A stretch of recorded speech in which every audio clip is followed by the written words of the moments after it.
নমস্কার বন্ধুরা, ঈশিতার বাঙালিয়ানা চ্যানেলে সবাইকে স্বাগত। আজকের আমি কিনেছি এই এয়ার ফ্রায়ারটা। আর এই এয়ার ফ্রায়ারটা কেমন এবং ইউজ কীভাবে করতে হয় সবই তোমাদের সঙ্গে শেয়ার করব।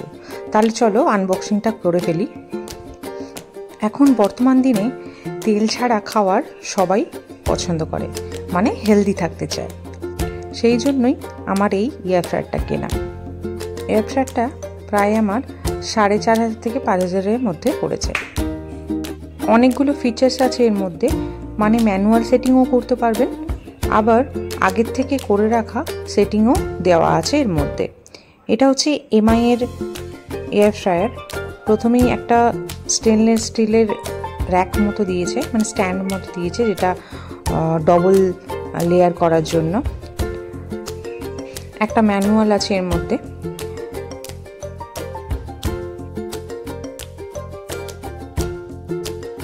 লুক ওয়াইজ আমার এই এয়ার ফ্রায়ারটা দেখতে খুবই ভালো লাগে, তাই জন্য এটা আমি কিনেছি।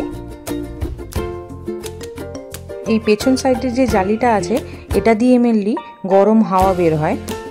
তোরে এয়ার ফ্রায়ারের যে বাকেটটা আছে সেটা হচ্ছে 3.5 লিটারের, যথেষ্ট বড়, এবং এই বাকেটটাতে ক্লিন করা যায়। অনেক বাকেট আছে সরাসরি খোলা যায় না এবং ক্লিন করতে খুবই অসুবিধা, কিন্তু এটা তা নয়। আর এটা যে জালিটা আছে, এটা দিয়ে দুটো সেকশনে ভাগ করা যায়, মানে হাফ পোর্শন আপনি কিছু দিলেন এবং হাফ পোর্শন আরও অন্য কিছু দিলেন, বা পুরোটাই ভর্তি করে দিলেন, দুটো লেয়ারে ভাগ করা যায়। তাহলে চলুন কিছু বানিয়ে দেখাই। এখানে একটা ফ্রেঞ্চ ফ্রাইয়ের প্যাকেট কিনে ফেলেছি, আর তার সঙ্গে আছে ভেজ পটেটো বাইটস। এই দুটো বানিয়ে তোমাদের দেখাবো কতটা ক্রিস্পি এবং খুব কম সময়ে হয়, কোনো ঝামেলা ছাড়াই, কম তেলে। তাহলে চলো দেখাই। প্রথমেই সুইচটা অন করে ম্যানুয়াল বাটনে না গিয়ে এখানে ফ্রেঞ্চ ফ্রাইসের একটা অটোমেটিক অপশন আছে, সেইটা প্রেস করে দিলাম। আর বাকেটটা খুলে ফ্রেঞ্চ ফ্রাইসগুলো ঢেলে দেবো এর মধ্যে। আপনারা চাইলে দুটো লেয়ারে করতে পারেন, আমি একটা লেয়ারেই আপাতত করছি। ফ্রেঞ্চ ফ্রাইসগুলো দিয়ে অল্প অয়েল স্প্রে করে দিতে পারেন, বা আমার মতো ব্রাশ করে দিতে পারেন। অনেকেই ধারণা আছে যে এয়ার ফ্রায়ার মানে পুরোটাই তেল ছাড়া হবে। হ্যাঁ, তেল ছাড়া হবে না কেন, তেল ছাড়া অবশ্যই হবে। আমি তাও একটু অল্প সামান্য তেল ব্রাশ করে দিলাম এবং ঝাঁকিয়ে নিলাম ফ্রেঞ্চ ফ্রাইসগুলো।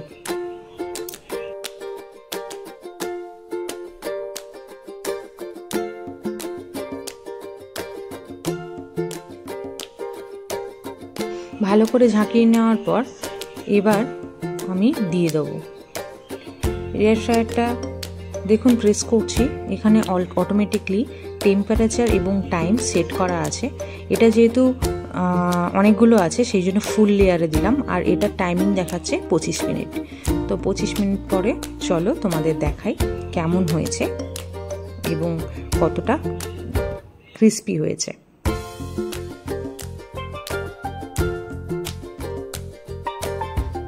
25 মিনিট পর আমাদের ফ্রেঞ্চ ফ্রাইস পুরোটাই রেডি হয়ে গেছে। দেখুন কতটাই ক্রিস্পি হয়েছে। সাউন্ড শুনে নিশ্চয়ই বুঝতে পারছেন। এইরকম ফ্রেঞ্চ ফ্রাইসের মতো আরও অনেক রেসিপি এখানে করা যায়। পটেটো বাইটসগুলো আমি আলাদা করে দিয়েছিলাম, সেগুলো রেডি হয়ে গেছে।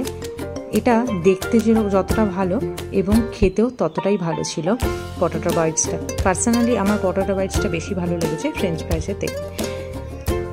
অনেক অনেক টাকা খরচা করে রেস্টুরেন্টে এগুলো না কিনে বাড়িতেই কম তেলে আপনি বানিয়ে খেতে পারেন। রেস্টুরেন্টে এগুলো ডুবো তেলে ভাজা হয়, যেটা আমাদের স্বাস্থ্যের পক্ষে মোটেও ভালো নয়।